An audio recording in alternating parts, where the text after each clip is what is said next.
Yo'qshimsizlar do'stlar. Men sizlarning yaqindan yoq og'rib qolgan bo'lsam-mu, yana vaqtida bir ikki shuping olsam, yanglab qo'yaychi deb tirishib ketib qolgan. Lekin shuningga tushliq bir ig'iz, "Ey, soqsiz bo'lib qapsiz, qandaroq turyapsiz" deganning o'rniga "Qizimapti-ku, yey" deb har xil gaplarni anglab, ko'ngli sal g'ash bo'lib qolgan do'stinglar. Yandim bayan. Bugun yana sizlarga davomliq mushundoq astoydil bir asarni olib kelmoqchi. Balkim keyinlardimi, onda-munda mushundoq astoydil asarlar bilan uchrashib qolishimiz mumkin. Yoqtirmasangiz, vaqtida barmog'ingizni ustiga serib o'tkazib o'tishingizni umid qilaman. Mana imtihon fasli deb atalgan 7-oy yetib keldi. Mayli siz imtihonni yaxshi bering yoki yaxshi bermang. Mayli siz qanday davolg'uchlarga uchrang, hargiz bel qo'yib etmang. Umidvorlik bilan oldingizga qarang. Chunki bir qitimliq imtihon hech nimadan derak bermaydi. Izchil tirishsangiz, omini baxt sizning ishingizda qoladi. 1981-yili Amerikada iqtisodiy krizis yuz berdi. Hamma yer sargardonlar bilan to'lgan edi. Hatto osh qilib yerda o'shidan ketib yetib qolganlar bor edi. Televizorda iqtisodning cho'kishiga doir ma'lumotlar to'xtamaydi.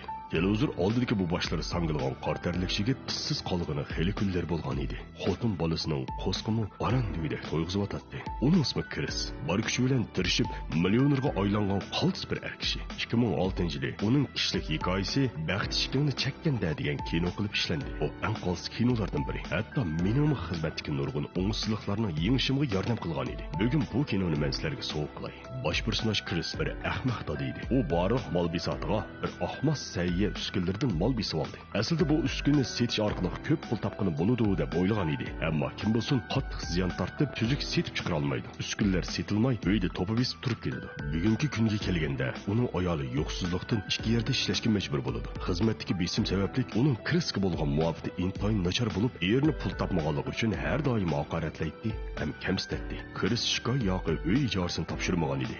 Hatto mashinasini vaqtida jarimani to'lamaganligi uchun musodir qilindi. Yig'ib aytganda, Chris hayotning eng tuvan nuqtasi edi. U kulib boqmag'ili bu xili zamonlar bo'lib qolgan edi. Ma'lum bir kuni u o'zgacha bir yerga kelib qoldi. Bu yerdagi hamma kishilarning yuziga kulki yug'rilgan edi. Chris yo'ldan o'tayotgan birini to'rab, uning nima ish bilan shug'ullanganligini so'radi. Qarshi taraf bo'lsa, o'zining poyichga bositish ekanligini aytdi. U 27 yoshga kirgan Chrisning qalbiga umid bag'ishlaydi. Uning bu yerdagi kishilardek baxtli bo'lg'isi bor edi. Chris harakatga kelib, tez suratda bu yerga praktika qilishga xizmatida. Biroq uning o'qish tarixi tuvan bo'lganligi uchun rad qilindi. Biroq Chris voz kechmaydi. U har kuni bu poychak shirkatining ishq oldida shirkat mas'ulining chiqishini kutdi. Darvaqa u oxiri shirkat mas'ulini uchirtib, o'z qo'li bilan o'zining qisqish tonishtirishini uning topshirdi. Biroq yana hech kim uning bilan aloqalashmaydi. U davomli saqlaydi. To'g'ri bir oy saqlaydi va shirkat mas'ulini qayta uchirtib qoladi. Bu qitim uning bilan ko'proq parangishish uchun yo'limiz bir kan deb bir taksiga chiqib oldi. Yo'l bo'yi Chris o'zini mas'uliga tonishtirdi. Biroq shirkat mas'uli qo'lidagi sehr kupni kurashtirishga kirishib ketgan bo'lib, Chrisning hech qanday so'ziga parvo qilmaydi. Bu ayni vaqtda qaltis moda bo'lgan o'yinchi bo'lib, mas'ul bu narsani kurashtirishning to'liq qiyin ishkanligini Chrisga aytadi. Chris bo'lsa, ishonch bilan men buni qila olmayman, manzilga bog'chi bitirman deb aytadi. Mas'ul bo'lsa uningga masxara aralash kulib qo'ydi. Biroq uning kulgisi uzunga bormaydi. Chunki Chris allaqachon bu sehr kupning bir qancha tarafini kurashtirib bo'lgan edi. Hatto taksi shofirmi hayronlik bilan burilib qarab ketdi. Darvaqa Chris aytgandek, mashina manziliga borguncha bu kupni kurashtirib bo'ladi. Mas'ul hang-tang qolgan edi va tunji qitim bu yenda o'tirgan yigitga nazar tashlaydi. Biroq Chris ahvolning chatoq ekanligini his qildi.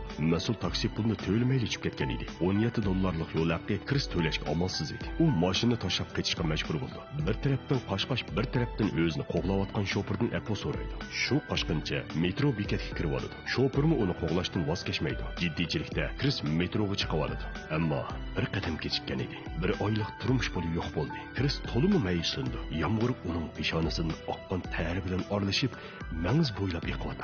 Bularning ichida ko'z ishi bormi yo'q, uni bilmayman. Oz kuni o'tmay, ayolimi bu yo'qsizchilik chidamay, bolasini uningga tashlab ketadi. Endi teg'a maktabdan bolasini akiltib, qizolnay deb turishiga, uy egisi uningga ijorisini vaqtida bermadan, uydan ko'chib ket deb aytadi. Chris bo'lsa, uningdan bir hafta muhlat berishini o'tindi.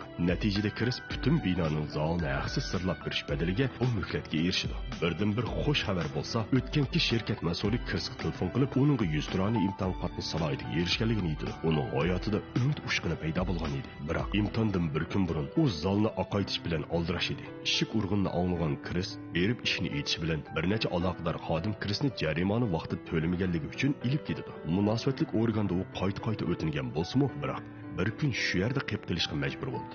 Amalsiz qolgan Kris ayoliga telefon qilib uning bolaga bir kecha qarab turishini o'tindi. Biroq uningdanmi qiyin bo'lgani bo'lsa, atiganga o'rlashtirilgan 100 tirani imtihonga qanday qatnashish edi. Atsa qo'yib berilgandan keyin 100 tirani imtihonga kechikib qolmaslik uchun kiyim almashtirishga ulgurmay, bor kuchi bilan shirkatga qarab yuguraydi. Bu bir maydon muntazam pul muomala shirkatining 100 tirani imtihoni edi. Biroq bu yerdagi biraylar noyda jul-jul kiyinib qolmay, üstü beshi oq bilan bo'yalgan edi. Uni bu imtihonga chaqirgan shirkat mas'uli hang vaqtli qoladi. Chunki bu ahvol uni shirkatdagilarning oldida o'sal qilib qo'ygan edi. Kris kulimsirgan holda maydondagi hammaylarni qo'l ilishib ko'rishdi. Biroq uningdan boshqa hammaylarning qapoqlari churuk edi. Mening sizlarga yaxshi ta'sir qoldirgan bor edi. Biroq kechiringlar. Tungi oqsham men munosabatlik organda bir kechani o'tkazdim. Chunki men jarayonni to'layolmadim. Bu gapni anglab imtihon oluvchilar kulib ketadi. Biroq uningga amaliy savollarni tashlaydi. Sen bu so'zni tushunamsan, qila olamsan. Bu ishga mos kelamsan. Krisning javob bo'lsa, 3 yig'iz gaplaydi. O'ziga ishonish, tabiiylik ham dodillik. Men shundoq bir odam. Agar mendan so'ragan savolning javobini bilmasam, men bilmayman deb aniq aytib berman. Biroq men savolning javobini qanday tepishni bilaman va cho'qim javobga erisha olaman. Oxirida xo'jayin oxirgi savolni kirsib tashlaydi. Agar biraylar hatto ko'ynakni kiymay 100 tirani imtihon qatnashsa, men undaq odamni xizmatga olsam, sen bu ishga qanday qaraysan? Bu savolga qanday javob bersa to'g'ri bo'lmaydi. Biroq Kris bu savolga yumursizlik qilib javob berdi. Balkim uning ishtini nochidi. Kris imtihondan muvaffaqiyatli holda o'tib ketdi. Biroq yig'imi cho'ng to'saqlar uni kutib turibdi.